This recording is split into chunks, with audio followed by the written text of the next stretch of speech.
Hello everyone, welcome to our channel. ఈరోజు కథ missus నేత్ర రుద్రదేవ్ వర్మ పార్ట్ 2. కథను రచించిన వారు గాయత్రి గారు. కథలోకి వెళ్ళిపోదామా? నేత్ర తన ఇంటికి వెళ్ళి హాల్లోకి వెళ్ళేసరికి సత్యం తన భార్య ఫోటో ఫ్రేమ్ చేతిలో పెట్టుకొని ఏడుస్తూ ఉంటాడు. అది చూసిన నేత్ర షాక్ అవుతూ లోపలికి వస్తుంది. నేత్రాన్ని చూసిన సత్యం, అమ్మ నేత్రావా, వచ్చావా తల్లి? ఇన్నాళ్ళుగా ఎంత ఇబ్బంది పెట్టాను. కన్న కూతురివి. నేను నిన్ను చూసుకోకుండా నువ్వు సంపాదిస్తుంటే నిన్ను ఇబ్బంది పెట్టి డబ్బులు తీసుకుపోయాను. నేత్రకి ఏమర్థం కాకుండా అయోమయంగా చూస్తూ ఉంటుంది. నాన్నలో నిజంగా మార్పు వచ్చిందా, లేక డబ్బుల కోసం ఏమైనా ప్లాన్ చేస్తున్నాడా అని ఆలోచిస్తూ ఉంటుంది. సత్యం నేత్ర ఇంకా నమ్మడం లేదు అని గ్రహించి, చూడమ్మా నేత్ర, మీ అమ్మ చనిపోయాక నిన్ను బాగా చూసుకోవాల్సింది నేను ఉన్న అనాథ నేను ఉన్న అనాథను చేశాను. మీ అమ్మ కల్లోకి వచ్చి నా కూతుర్ని ఇబ్బంది పెట్టకండి అని బాధపడి ఏడుస్తుంది. అది విన్న నేత్ర కళ్ళల్లో నీళ్లు తిరిగాయి. నా తాగుడుకు డబ్బుల కోసం మీ అమ్మని పొలం పనికి పంపాను. తన పొలం దగ్గర కాలు జారి బావిలో పడి చనిపోయింది. ఇప్పుడు నేను చేసిన అప్పుల కోసం కష్టపడుతున్నా. ఇంకా నిన్ను బాధపట్టలేను. మీ అమ్మ ఆత్మ శాంతించాలన్నా, నీ జీవితం బాగుండాలన్నా ఒకటే మార్గం అంటాడు. ఏంటి అని ఏడుస్తూ చూస్తుంది నేత్ర. అన్నిటికీ కారణం నా తాగుడు. అందుకే నేను ఆ తాగుడు మానేద్దాం అనుకుంటున్నా అని అంటాడు. అంతే. నేత్ర ఆశ్చర్యపోయి సంతోషిస్తూ ఏడుస్తూ, నిజమా నాన్న అని అంటుంది సత్యం వైపు చూస్తూ. అవునమ్మా, నిజం. అది మాత్రమే కాదు, నీకు మంచి సంబంధం కూడా చూశాను. పెద్దింటి సంబంధం. ఆ అబ్బాయి నిన్నెక్కడో చూడడంతో నిన్ను పెళ్లి చేసుకోవాలి అని మన వీధి చివర పరందామయ్య గారిని అడిగారంట మన గురించి. అది విన్న నేత్ర, ఏంటి నాన్న ఇదంతా నాకు కల నిజమా అనిపిస్తుంది. నువ్వు తాగుడు మానేయడం, ఎవరో అబ్బాయి నన్ను ఇష్టపడడం, పెళ్లి చేసుకోవాలి అనుకోవడం నేను నమ్మలేకపోతున్నా నాన్న. ఇదంతా నిజమే కదా? నువ్వు నిజంగా మారావా? చెప్పు నాన్న, చెప్పు.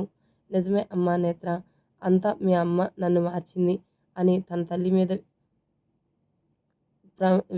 చెయ్యి వేసి నేత్ర నమ్మేటట్టు చేస్తాడు సత్యం. పాపం నేత్ర నిజంగానే తన తల్లి వల్ల తండ్రి ఇప్పటికైనా మారాడు అని, ఇకనైనా తన కష్టాలు ఉండవు అనుకుంటుంది. కానీ అసలైన కష్టాలు ముందు ఉంటాయని తెలియదు పాపం. పోనీలే నాన్న, నువ్వు మారావు, నాకు అది చాలు. నీ ఆరోగ్యం బాగుంటే అంతకన్నా నాకేం కావాలి అని అంటుంది నేత్ర. ఇంతకీ పెళ్లి కొడుకు ఎవరు నాన్న అని అడుగుతుంది నేత్ర.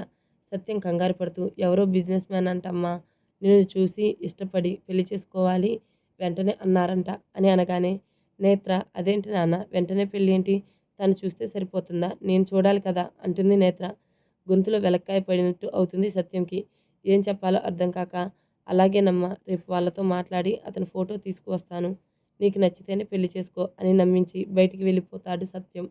వెళ్తున్న సత్యం వైపు చూస్తూ, ఎంత మార్పు వచ్చింది నాన్న నీలో, ఇంకా నాకు ఏ దిగులు లేదు అని లోపలికి వెళ్తుంది నేత్ర. ఫామ్ హౌస్లో ల్యాప్టాప్లో తను వర్క్ చేసుకుంటున్న రుద్ర ఇంకా ఇండియాలో ఉండడం ఇష్టం లేకపోవడంతో కష్టంగా తన ఆఫీస్ వర్క్ చేసుకుంటూ ఉంటాడు. ఈ 1 ఇయర్ త్వరగా గడిచిపోతే నేను లండన్ వెళ్ళిపోతాను, ఇంకెప్పటికీ తిరిగి రాను అనుకుంటూ వర్క్ చేస్తున్నాడు. అప్పుడే తన కోసం కాఫీ తీసుకుని వస్తుంది శాంతమ్మ. శాంతమ్మ తన తాతగారి దగ్గర వర్మ మ్యాన్షన్లో 30 ఏళ్లుగా పనిచేస్తుంది. చిన్నప్పుడు రుద్రాన్ని చూసుకునేది ఈవిడే. ఇప్పుడు తాతయ్య లేకపోవడంతో శాంతమ్మనే ఫామ్ హౌస్కి తీసుకువచ్చాడు రుద్ర. రుద్ర కాఫీ తీసుకొని, నీకిక్కడ అంతా బాగానే ఉంది కదా శాంతమ్మ అని అడిగాడు రుద్ర. అంతా బాగుంది బాబు, ఇక్కడ ఏ లోటు లేదు అంటుంది. సరే శాంతమ్మ, నువ్వే దగ్గరుండి ఇక్కడ ఉన్న పని వాళ్ళని చూస్తూ ఉండు. ఆ ఫామ్ హౌస్లో ఒక 15 మంది పనివాళ్ళు ఉంటారు ఒక్క రుద్ర కోసం. తన రూమ్కి మాత్రం ఎవ్వరూ రాకూడదు అని గట్టిగా చెప్తాడు పని వాళ్ళకి. ఒక్క శాంతమ్మకి తప్ప ఇంకా ఎవ్వరికి పర్మిషన్ లేదు. ఇంకా సత్యం, నేత్రాని ఎలాగో నమ్మించాను, కానీ ఫోటో చూడాలి అంటుంది. వాళ్ళు ఒప్పుకుంటారా అని మనసులోనే అనుకుని, ఒకసారి అడిగితే ఏమవుతుంది అనుకుని మధు ఇచ్చిన నెంబర్కి కాల్ చేస్తాడు. మధు కాల్ లిఫ్ట్ చేసి, హలో, ఎవరు అంటాడు. నేను బాబు, సత్యంని అని చెప్పగానే, ఏంటి అప్పుడే కాల్ చేసావు, మీ కూతురు ఒప్పుకోలేదా అని అడుగుతాడు డల్గా. అదేం లేదు బాబు, మా అమ్మాయి ముందు మీ సార్ ఫోటో చూడాలి అంటుంది అని అంటాడు. అంతే. మధు షాక్ అయ్యి, హలో, మీరు మా సార్ని ఎవరు అనుకుంటున్నారో తెలుసా? ది గ్రేట్ రుద్రదేవ్ వర్మ గారు. ఆయన ఫోటో బయట ప్రపంచానికి చూపించడానికి ఇష్టపడరు. అలాంటిది మీకు ఎలా ఇస్తారు అనుకుంటున్నారు? సత్యంకి ఏం చెప్పాలో అర్థమవ్వదు. అలా కాదు బాబు, ఆడపిల్ల తను పెళ్లి చేసుకుంటుంది, ఎవరినో కనీసం చూడాలి అనుకుంటుంది కదా బాబు అని మధుని మాయ చేస్తూ ఉంటాడు సత్యం. మధు మనసులో నిజంగానే ఇదేమీ శాశ్వత పెళ్లి కాదు కదా, కాంట్రాక్ట్ పెళ్లి, ఎవరైతే ముందు అనుకోవాలి కదా అని అనుకుంటాడు. కానీ అంతలోనే నిజమే, అంత కాంట్రాక్ట్ పెళ్లి అయినా తను సార్తో బిడ్డను కనాలి, తను చూడాలి అనడంలో తప్పు లేదు.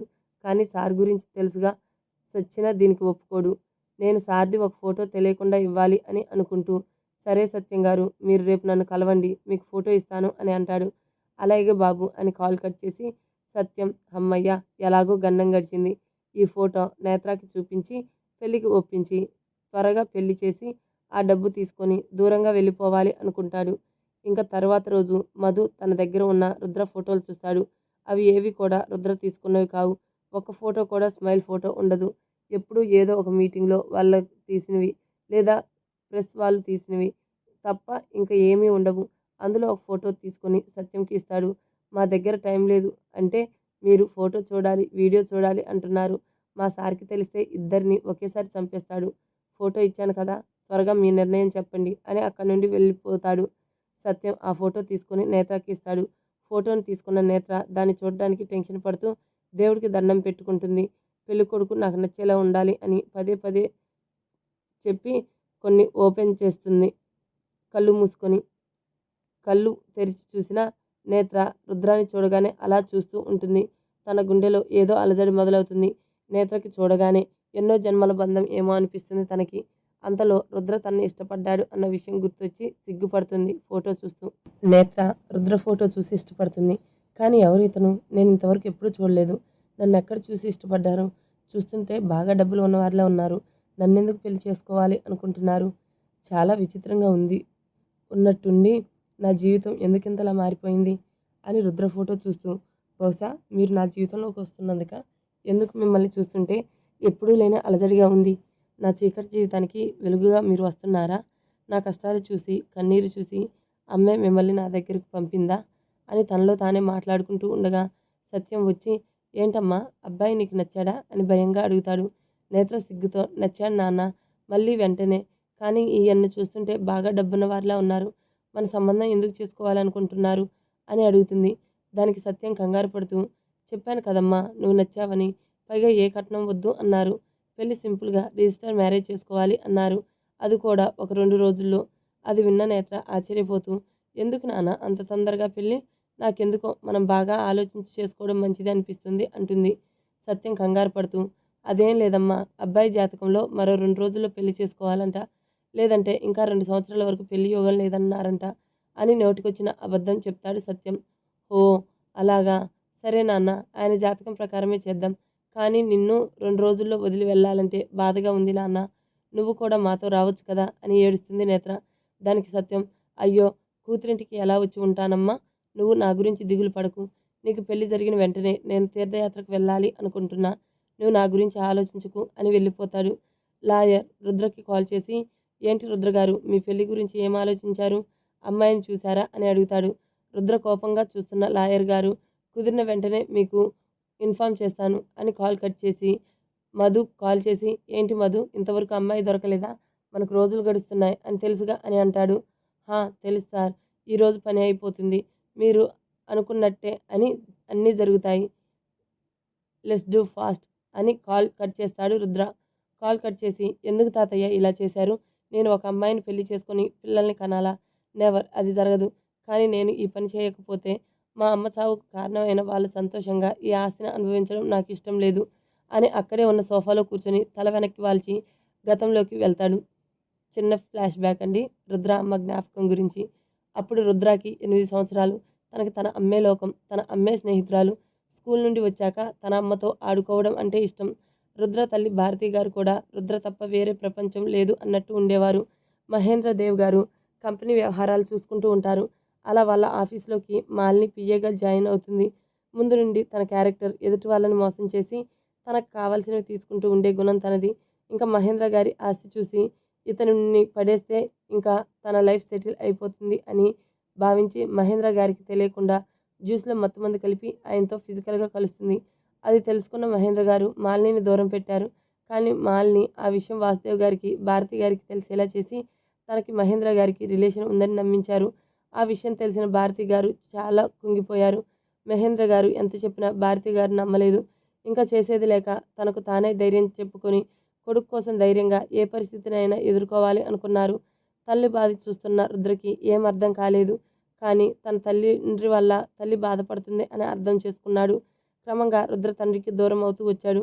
ఇంకా మాలిని గర్భవతి అని తెలుసుకున్న భారతి గారు మనసు విరిగినట్టు అయిపోయారు. అయినా కూడా రుద్రతో, నీకు నేను ఉన్నాను రుద్ర, నేను ఎప్పటికీ నిన్ను ఒంటరివాణ్ణి కానివ్వను నాన్న, నాకు నువ్వు ఉన్నావుగా, అది చాలు, జీవితాంతం నిన్ను చూసుకొని బ్రతుకుతాను అని ఏడుస్తూ చెప్తుంది. అలా భారతి గారు చెప్పిన మరుసటి రోజు ఉదయం ఆవిడ ఉరివేసుకొని కనిపిస్తారు. అది చూసిన రుద్రకి తన తండ్రికి నేను అవసరం లేదు, నువ్వు కూడా నాతో ఉంటాను అని చెప్పి వెళ్ళిపోయావు అని గుండెని రాయి చేసుకుంటాడు. రుద్ర ఆలోచనలు ఒంటరి ప్రయాణం వైపు మొగ్గు చూపుతాడు. తన లైఫ్లో ఏ ఆడది ఉండకూడదు, అసలు ఎలాంటి రిలేషన్ ఉండకూడదు, ఏ రిలేషన్ అయినా అన్ని డబ్బు కోసమే ఉంటాయి అని నమ్మడం ప్రారంభిస్తాడు. అమ్మ దూరం అయింది, తను ఒంటరివాడు అయ్యాడు.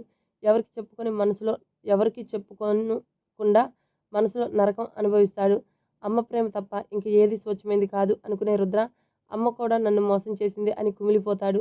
అప్పటి నుండి నవ్వడం మానేస్తాడు మన రుద్ర. ఇది రుద్రకి తెలిసిన గతం. కానీ ఏం జరిగిందో, భారతి గారు ఎలా చనిపోయారు, ముందు ముందు ఎపిసోడ్లో వస్తుంది. ప్రజెంట్ రుద్ర ఆలోచనలో ఉండగా మధు నుండి కాల్ వస్తుంది. కాల్ లిఫ్ట్ చేసి, చెప్పు మధు అంటాడు రుద్ర. సార్, మీరు అనుకున్నట్టుగానే మీ కండిషన్కి ఒప్పుకొని ఒక అమ్మాయి సిద్ధంగా ఉంది సార్ అని చెప్తాడు మధు. అది విన్న రుద్ర కోపం తెచ్చుకుంటూ, చి, ఏంటి నా లైఫ్ ఇలా అయింది, ఇలాంటి క్యారెక్టర్ లేని అమ్మాయిని నేను పెళ్లి చేసుకోవాలా అని అంటాడు. వెంటనే మధు, అలా ఎందుకు అనుకోవాలి సార్, మీరు మీ ప్రాబ్లం సాల్వ్ చేసుకోవడానికి పెళ్లి చేసుకుంటుంటే తను కూడా తన ప్రాబ్లం సాల్వ్ చేసుకోవడానికి ఒప్పుకుంటుందేమో కదా అని ధైర్యం చేసుకుని అంటాడు. ఓహో, తను మీ రిలేటివ్నా అని అనగానే, అయ్యో లేదు సార్ అంటాడు మధు. మరి నువ్వెందుకు అంత ఫీల్ అవుతున్నావు? మధు సైలెంట్గా ఉంటాడు. ఎనీవే, తను ఎలాంటిది అయినా నా ప్రాబ్లం సాల్వ్ అయితే చాలు, మ్యారేజ్ ఎల్లుండి ఉంటుంది అని చెప్పావా? చెప్పా సార్, వాళ్ళు ఆ రోజు టైంకి రిజిస్ట్రేషన్ ఆఫీస్కి వచ్చేస్తాం అన్నారు. సరే అలాగే, ఆ రోజు లాయర్ గారిని రిజిస్టర్ ఆఫీస్కి రమ్మని చెప్పు అని కాల్ కట్ చేస్తాడు. ఇంకా ఇక్కడ నేత్ర తనకు పెళ్లి జరగబోతుందని సంబరపడుతూ రుద్రని ఎప్పుడెప్పుడు చూడాలి అని తన ఫోటో చూస్తూ నిద్రలోకి జారుకుంటుంది. Back to Varma mansion. రాత్రి 9 గంటలు అవుతుంది. శ్రేయ తన రూమ్లో పడుకొని బుక్ చదువుతూ ఉంది. అప్పుడే లోపలికి వచ్చాడు భార్గవ్. అమ్మ శ్రేయ అంటూ, హాయ్ డాడీ, ఏంటి ఈ టైంలో వచ్చారు, నీతో మాట్లాడాలి శ్రేయ అని అనగానే, రండి డాడీ కూర్చోండి, ఏం మాట్లాడాలి నాతో అంటుంది. అది అది అని నసుగుతూ ఉంటే, హో డాడ్, నాతో మాట్లాడడానికి ఏంటి టెన్షన్, మీరు రిలాక్స్గా చెప్పొచ్చు. అదేనమ్మా, రుద్ర నిన్ను పెళ్లి చేసుకోను అంటున్నాడు, కానీ నువ్వెలాగైనా రుద్రాన్ని పెళ్లి చేసుకోవాలి. హో డాడ్, బావని వదులుకోవడం నాకు ఇష్టం లేదు, ఏం చేస్తైనా సరే బావని పెళ్లి చేసుకోవాలి, అందుకే రేపు బావ దగ్గరికి వెళ్ళాలి అనుకుంటున్నా. భార్గవ్, అవునమ్మా, నేను ఈ ఇంటికి ఇల్లరకం వచ్చి ఆస్తి అంతా నేను లాక్కొని ఈ ఇంటిని శాసించాలి అనుకున్నా, కానీ మీ తాతగారి వల్ల కుదరలేదు. ఇంకా ఆ మాలిని నా ప్లాన్లు అన్నీ ముందే పసిగట్టి తన ఆ ఆస్తిని కాజేయడానికి నాకు పోటీ వస్తుంది. ఇప్పుడు ఇది మనకు మంచి అవకాశం, ఇది నీ వల్లే సాధ్యమవుతుంది. నువ్వు ఎలాగైనా రుద్రాన్ని ఒప్పించి పెళ్లి చేసుకో, అప్పుడు పాములు నేను కదుపుతాను అంటాడు సైడ్ స్మైల్తో. మీరు చూస్తూ ఉండండి డాడ్, రేపు బావని నేను ఒప్పిస్తాను, ఈ ఇంటికి మహారాణిని అవుతాను. అబ్బా, నా కూతురికి అన్నీ నా పోలికలే వచ్చాయి అని మురిసిపోతూ ఆల్ ది బెస్ట్ చెప్పి వెళ్ళిపోతాడు. ఇంకా శ్రేయ, బావ నా అందచందాలతో నిన్ను నా వశం చేసుకుంటాను, నేనంటే ఏంటో చూపిస్తాను అని నవ్వుకుంటుంది. పాపం రుద్ర గురించి తెలియక. మరుసటి రోజు ఉదయం శ్రేయ రుద్ర ఆఫీస్కి వెళ్ళాడు అని తెలుసుకుని తను కూడా ఆఫీస్కి వెళ్తుంది. శ్రేయ ఆఫీస్లో ఎంటర్ అవ్వగానే ఆఫీస్లో అందరూ చాలా సీరియస్గా వర్క్ చేస్తూ ఉండడం గమనించింది. ఎందుకంటే ఇండియాలో ఆఫీస్లో మహేంద్ర గారు, తన కొడుకు అర్జున్, ఇంకా శ్రేయ చూసుకునేవాళ్ళు. అప్పుడు ఎప్పుడు స్టాఫ్ ఇంత సీరియస్గా వర్క్ చేయడం చూడని శ్రేయ ఇప్పుడు బావ ఆఫీస్లోకి రావడం వల్ల చాలా మార్పు వచ్చిందని ఆలోచిస్తూ నేరుగా సీఈఓ ఛాంబర్ అయిన రుద్ర రూమ్కి వెళ్ళిపోతుంది. తన పర్మిషన్ లేకుండా డోర్ ఓపెన్ చేసింది ఎవరా అని తల పైకెత్తి చూస్తాడు రుద్ర. ఎదురుగా బ్లాక్ మినీ స్కర్ట్లో లావెండర్ షర్టుతో హాట్గా వస్తుంది శ్రేయ. తన్ని చూడగానే నొసలు ముడుస్తూ, నా రూమ్లోకి వచ్చే ముందు పర్మిషన్ తీసుకుని రావాలని తెలియదా అని అరుస్తాడు రుద్ర. అదేంటి బావా, నేను ఈ కంపెనీలో వన్ ఆఫ్ ద బోర్డ్ మెంబర్ని, అదే కాకుండా నీ మరదల్ని, నేను కూడా పర్మిషన్ తీసుకొని రావాలా అని అంటుంది. ఖచ్చితంగా రావాలి, నువ్వు ఈ కంపెనీకి వన్ ఆఫ్ ద బోర్డ్ మెంబర్వి, కానీ నేను సీఈఓ, ఇంకా నువ్వు ఇంటి దగ్గర మరదలివి, ఇక్కడ కాదు.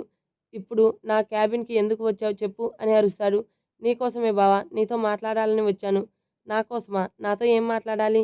చెప్పు త్వరగా, నాకు మీటింగ్ ఉంది అని చెప్తాడు ఫైల్ చెక్ చేస్తూ.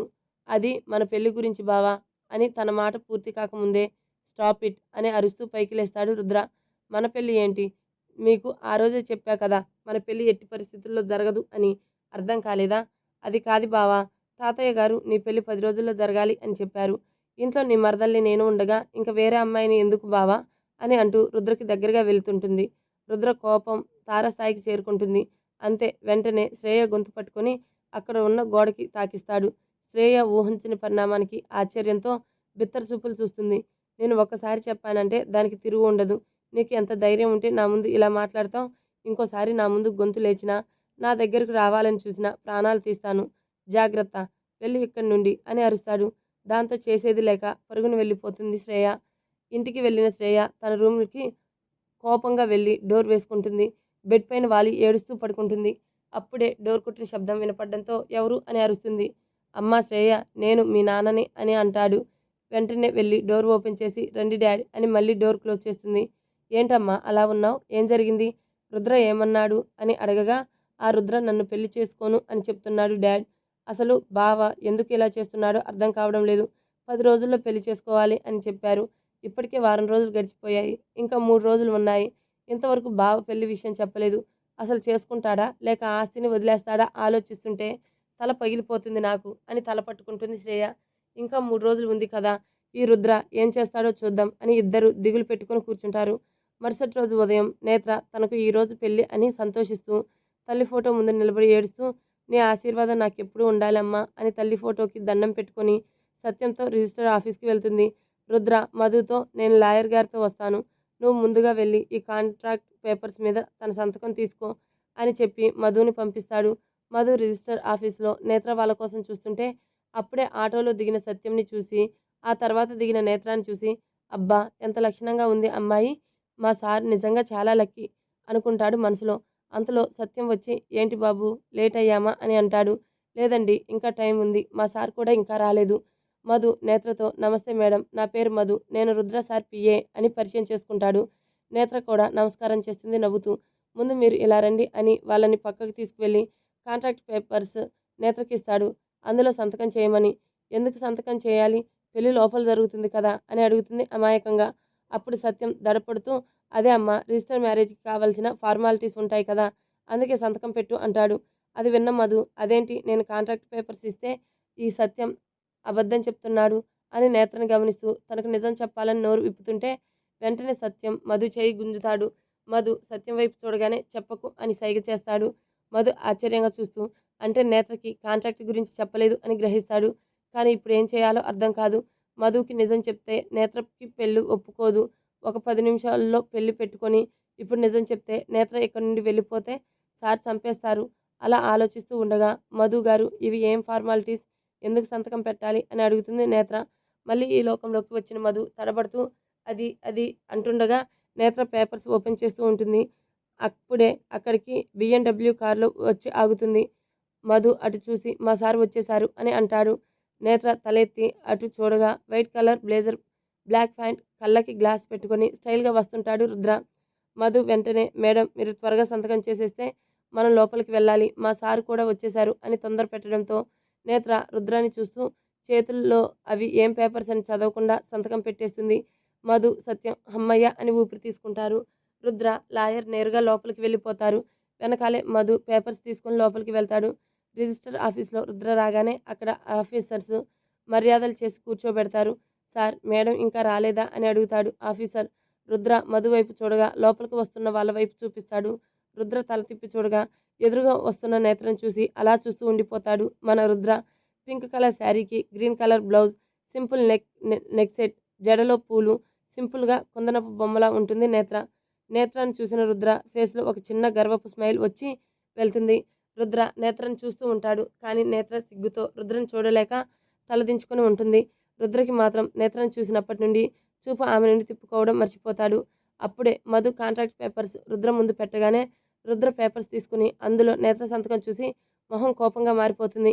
ఛీ, ఏంటి నేను ఇలాంటి అమ్మాయిని చూసి ఎలా అయిపోయాను? ఎప్పుడూ లేనిది నా గుండె ఏదో అలజడి రేపుతుంది. అలా జరగకూడదు. ఇలాంటి వాళ్ళు డబ్బు కోసం ఏమైనా చేస్తారు. ఇలాంటి వాళ్ళ కోసం నేను ఫీల్ అవ్వకూడదు అని మళ్ళీ కోపంగా మారిపోతాడు మన రుద్ర. ఇంక ఇద్దరు సంతకాలు పెట్టిన తర్వాత ఆఫీసర్ తాళి తీసి రుద్రకి ఇచ్చి మేడం మెడలో కట్టండి సార్ అంటాడు. రుద్ర చేతికి తాళి తీసుకోగానే ఎందుకో తనకి తన తల్లి భారతి గారు గుర్తొస్తారు. క్షణం కళ్ళు మూసుకొని అమ్మని తలుచుకొని కళ్ళు తెరుస్తాడు. తన ముందు నేత్ర తలదించుకొని ఉంటుంది. తను అలా చూస్తూ నేత్ర మెడలో 3 ముళ్ళు వేస్తూ ఉంటాడు. రుద్ర అదే సమయంలో నేత్ర తల పైకి ఎత్తి రుద్ర కళ్ళలోకి చూస్తుంది. రుద్ర కూడా నేత్ర కళ్ళలోకి చూస్తూ 3 ముళ్ళు వేస్తూ ఉంటాడు. మధు పూలదండలు ఇద్దరికి ఇచ్చి మార్చుకోమంటారు. ఇద్దరు ఒకరికొకరు వేసుకున్నాక రుద్ర మ్యారేజ్ సర్టిఫికేట్ ఒక కాఫీ తీసి లాయర్కి ఇస్తాడు. అది తీసుకొని కంగ్రాట్స్ బోత్ ఆఫ్ యూ అని చెప్పి వెళ్ళిపోతాడు. రుద్ర మధు వైపు చూడగానే మధు అలాగే అన్నట్టు సత్యం గారిని పక్కకి తీసుకుపోయి ₹1,00,00,000 తనకి ఇచ్చి ఇంతకీ మీ అమ్మాయికి నువ్వు కాంట్రాక్ట్ గురించి చెప్పలేదా అని అడుగుతాడు డౌట్గా చూస్తూ.